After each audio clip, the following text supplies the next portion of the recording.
Hi everyone. This is a little obscure video, very specific, but I'm sure it'll find an audience that needs it. This is a 2020 Toyota Highlander hybrid, and one of the modifications we made on it is we added roof rails to it. And these are aftermarket roof rails from Yakima, and I'm going to show you how we installed them. Stay tuned.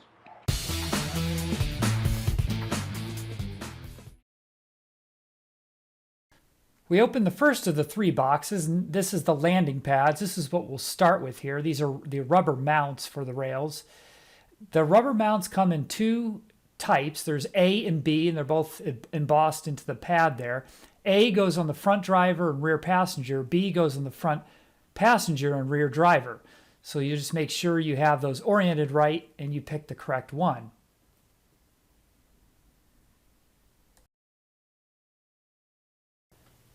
I grabbed a screwdriver with a fine tip flat blade, and I carefully pried the little plates off of the factory OEM roof rail mounts. And notice that there's a threaded black hole in there for us to mount. So we'll grab the plastic part of that piece, and I'll take the cover off of it. And then I will pair it with the rubber mount and just make sure it fits. And might take a little working on it, but it should fit nicely in there. And then we'll find a stainless steel screw. They came with stainless steel screw and washers, and we'll go ahead and thread that into that black threaded fitting, and just hand tighten it at first to make sure you don't cross thread. Then finally tighten it snug with the included Allen wrench.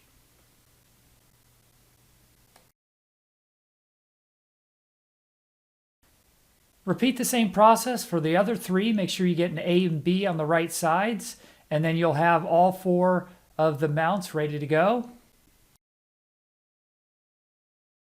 Next, we'll unbox the rail holders, or the bar holders, and it comes with a nice Allen wrench with a nice handle.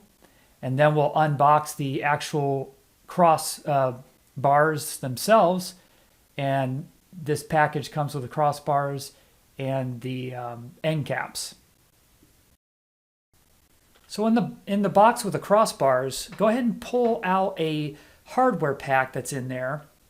And you'll notice that hardware pack has a bunch of different of these little square things inside of it. So we'll need those next. Now for each of the rail holders, you'll open up the side of it just by pulling open the plastic piece, and then loosen with that Allen screw inside of there. Just give it, loosen it about 5 or 6 turns.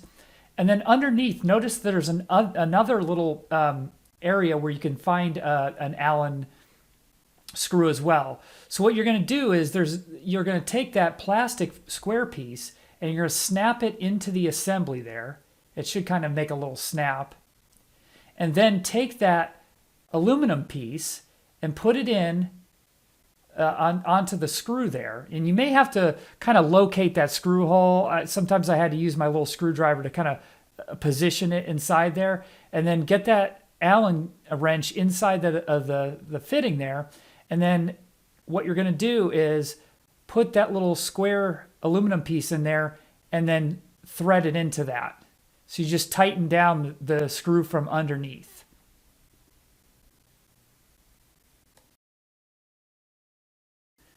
You'll repeat that process for all 4 of those rail ends, those rail holders.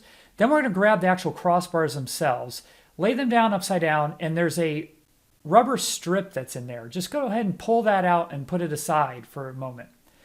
Then the best way to do this is to mount these is to pull the bar upright while you're standing. Continue to loosen that end screw until that plate is kind of free to move and has a little bit of wiggle room, and then you'll slide that aluminum plate into the rail there.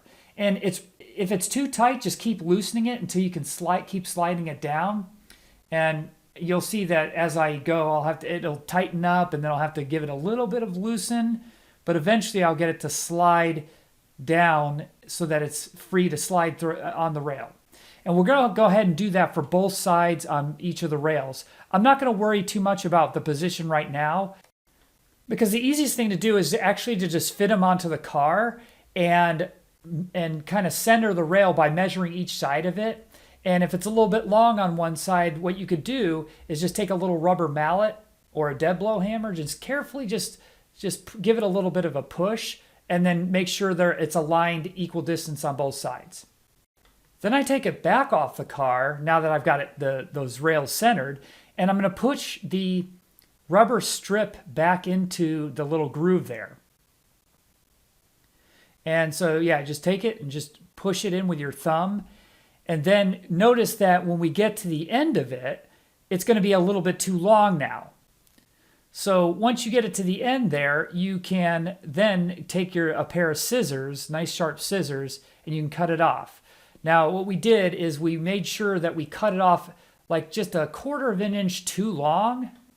And then because what you could do is then just tuck it back in and under that rail there. And do that on both rails.